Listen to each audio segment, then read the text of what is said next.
RCF.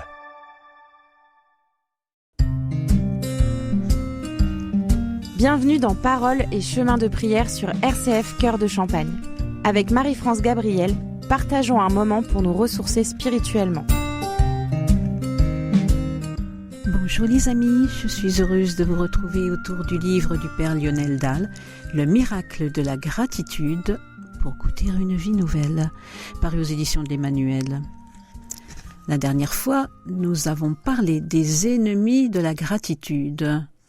Il s'agissait de la comparaison, de la répétition de paroles négatives entendues sur soi, prononcées sur soi, et de l'entretien d'une vision négative de son histoire personnelle. Eh bien aujourd'hui, nous allons parler des remèdes pour grandir dans la gratitude vis-à-vis de soi-même. Premièrement, remplacer les mauvaises paroles par des paroles de bénédiction. Dans l'Apocalypse, au chapitre 12, verset 10, il est dit « L'accusateur de nos frères a été rejeté, lui qui les accusait jour et nuit. » Vous pouvez décider d'arrêter de dire des mauvaises paroles sur vous-même et de les remplacer par de bonnes paroles, des paroles qui viennent de la Bible et qui attestent que vous avez de la valeur. Trouvez la parole négative que quelqu'un vous a dite et remplacez-la par la parole de bénédiction qui la contredit. Répétez-la, car ce sont des mots justes. Apprenez à dire « Je suis aimé de Dieu » à la place de « Je ne suis pas aimable ». J'ai du prix aux yeux du Seigneur, ou je suis fils ou fille de Dieu, plutôt que je ne vaux rien. Je suis béni par le Seigneur, je ne crains rien, je suis protégé par le Seigneur, je suis dans la main du Père, au lieu de « je n'ai pas de chance ». Je suis plein de talent pour remplacer « je suis nul ». Je suis capable au lieu de « je ne sais rien faire ».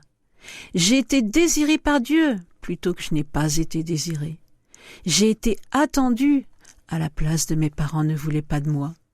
Dieu se réjouit de me voir.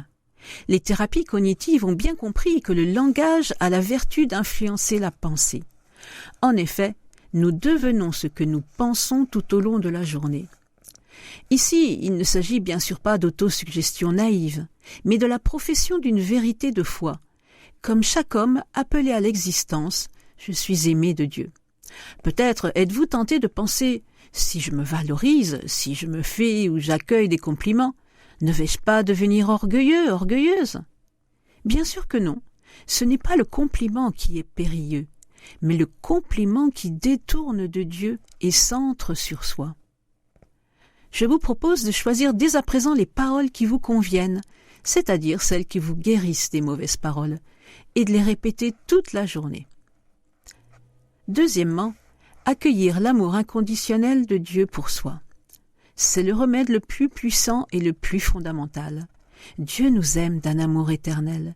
Il nous a aimés avant même notre conception pour que nous tenions une place unique dans le monde. Isaïe, chapitre 49, verset 1. Le Seigneur m'a appelé dès le sein maternel. Dès les entrailles de ma mère, il a prononcé mon nom. Et le bon berger connaît chacune de ses brebis et l'appelle par son nom. Évangile selon saint Jean, chapitre 10, verset 1-15. Il nous attendait.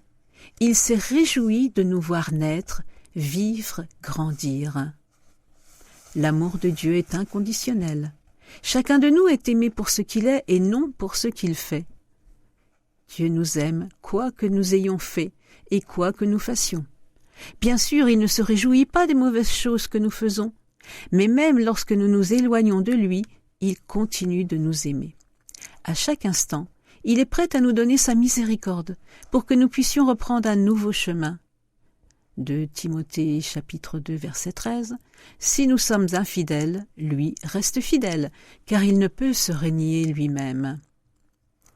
Et le pape François disait « N'oubliez pas ceci, le Seigneur ne se lasse jamais de pardonner.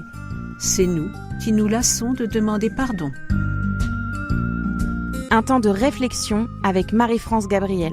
Paroles et chemins de prière sur RCF Cœur de Champagne.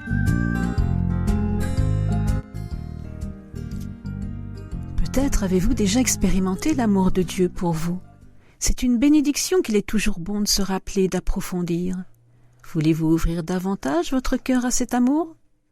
Mais peut-être ne l'avez-vous jamais expérimenté, ou bien quelqu'un vous l'a témoigné, mais vous n'en avez pas encore fait l'expérience.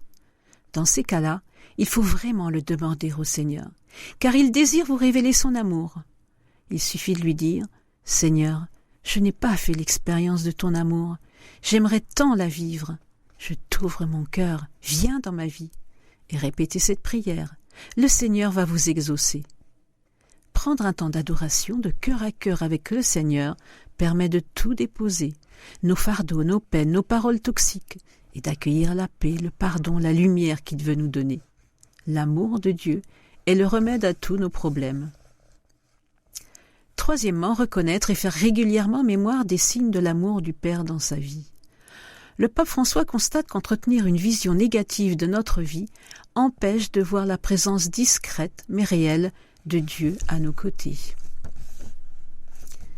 Dans son homélie sur les disciples d'Emmaüs, il disait « Lorsque tout nous semble amer, lorsque nous rencontrons des difficultés, notamment lorsque la croix se présente à nous, nous courons ce risque de nous enfermer dans nos lamentations.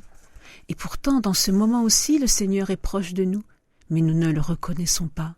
Il marche avec nous, il nous parle également, mais nous ne l'entendons pas. La lamentation est pour nous comme une sécurité. Voilà ma vérité, c'est l'échec, il n'y a plus d'espoir. » C'est avec cette pensée que les disciples d'Emmaüs continuaient de marcher. Et Jésus a de la patience pour eux. D'abord il les écoute, puis il leur explique lentement, et à la fin il se montre à eux. Jésus fait la même chose avec nous. Même dans les moments les plus obscurs, il est toujours avec nous, il marche avec nous, et à la fin, il nous fait sentir sa présence. Alors comment arrêter de regarder sa vie négativement? Si vous êtes enfermé dans la comparaison, notez tous les signes de l'amour de Dieu dans votre vie. Lorsque vous retenez tout ce qui vous arrive de mauvais, ces pensées vous envahissent et vous tombez progressivement dans la plainte, la tristesse, le désespoir. Essayez de relire votre passé en reconnaissant la présence du Père à vos côtés, lorsqu'il vous a soutenu, consolé, donné de la force. Si vous regardez et notez les moments où Dieu vous a montré son amour, vous vous sentirez mieux, vous entrerez dans la gratitude et votre tristesse disparaîtra. Votre manière de voir la vie va alors changer.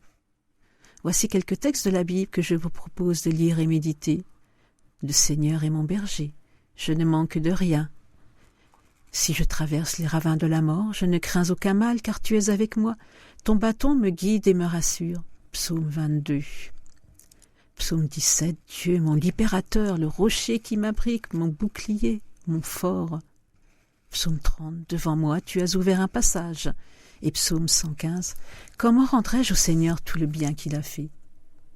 N'oubliez pas, pour être celui aujourd'hui qui redit oui à l'existence, il fallait toute cette vie antérieure, si imparfaite soit-elle, avec ses joies et ses peines. Un moment de prière avec Marie-France Gabriel. Paroles et chemins de prière sur RCF Cœur de Champagne. Seigneur, aide-nous à arrêter de ruminer ce qui est négatif, ce qui est faiblesse dans notre vie. Donne-nous des paroles, des pensées de bénédiction envers nous-mêmes et les autres. Donne-nous ton regard. Avant de nous quitter, je vous propose d'écouter un chant d'Hugues Fantino, chant intitulé « Le Seigneur est mon berger ». Le Seigneur est mon berger, je ne manque de rien. Sur des prés d'herbes fraîches, il me fait reposer. Le Seigneur est mon berger, je ne manque de rien. Sur des prés d'herbes fraîches, il me fait reposer, reposer. Au revoir les amis, à la semaine prochaine.